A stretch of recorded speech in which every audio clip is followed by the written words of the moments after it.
ಬೆಣ್ಣೆ ನಗರದ ದಾವಣಗೆರೆಯಲ್ಲಿ ಇತಿಹಾಸ ಸೃಷ್ಟಿ.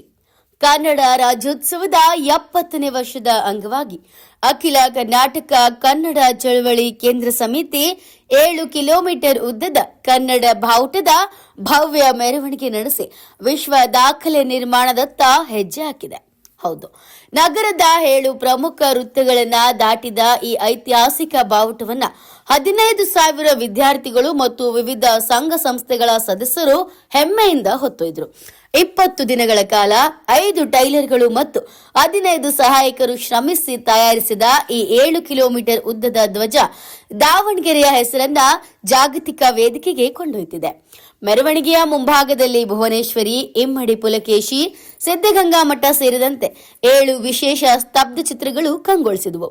ಮದುವಣಗಿತ್ತಿಯಂತೆ ಅಲಂಕರಿಸಿದ ನಗರದ ಬೀದಿಗಳಲ್ಲಿ ಜನಸಾಗರ ಈ ಭವ್ಯ ಧ್ವಜದ ಮೆರವಣಿಗೆಯನ್ನ ಕಣ್ತುಂಬಿಕೊಳ್ತು. ಜಗತ್ತಿನಲ್ಲಿ ಇಷ್ಟು ಉದ್ದದ ಬಾವುಟ ದಾಖಲೆಯಾಗದ ಹಿನ್ನೆಲೆ ಈಗ ಕನ್ನಡ ಧ್ವಜ London world book of records ಕಡೆ ನೋಡ್ತಾ ಇದೆ.